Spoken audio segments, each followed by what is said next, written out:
si l'on se met à considérer le sonore comme sonore de, on a perdu la partie. C'est toujours le sonore de, puisque c'est le sonore d'un événement. Mais c'est pas forcément le sonore d'un événement visible. Ouais. Et d'autre part, il est sonore, donc c'est un autre objet que l'événement. C'est-à-dire que justement, la question du désynchronisme est au centre de cette question-là. C'est pour ça que pour moi, le désynchronisme, c'est un vrai lieu de pensée. Parce qu'à ce moment-là, on se met dans une écoute qui n'est plus celle de la relation causale.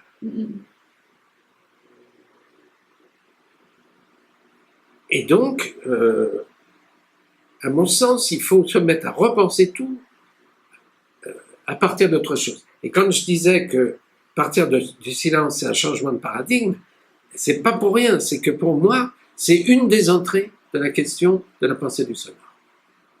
Si on se met à le penser en termes à partir de son état le plus effacé, le plus éloigné, le plus résiduel, qui est constant, hein, et qui est de nature extrêmement complexe et très diverse.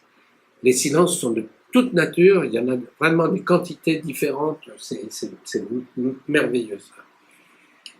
Mais voilà, comment considérer l'entrée d'un événement, et comment considérer le temps, et comment considérer la durée d'écoute par rapport au retour au silence. Il y a quelque chose là qui, pour moi, correspond exactement à ce que Berthaud dit. Alors, le silence, ça peut être pris à plein de niveaux. C'est-à-dire, nous n'arrêtons pas de faire silence dans notre écoute. C'est-à-dire que quand je suis dans un café qui a un brouhaha, je fais silence sur tout le reste pour qu'on parle ensemble. Et donc, cette économie que lui a très bien compris et qui est à la fois par son concept de vicariance, mais aussi sur son idée de comment ça m'échappe, je sais plus comment je perds mes mots.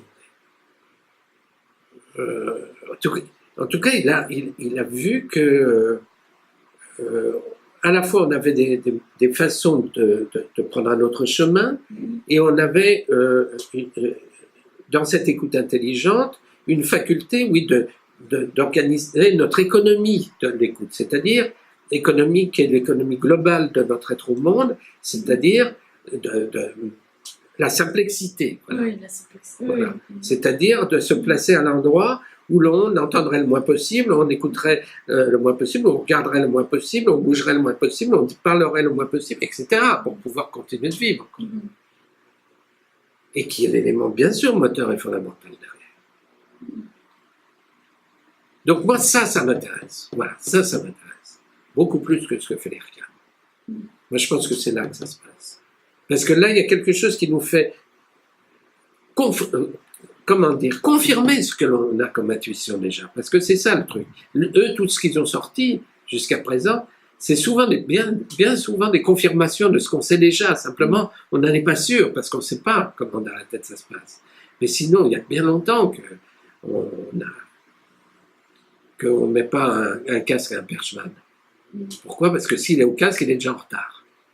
Parce qu'il est en écoute. Et qu'il ne faut pas être en écoute quand on est à la perche, parce qu'il faut devancer le phénomène. Et qu'on ne peut pas être spectateur, il faut être acteur. C'est génial.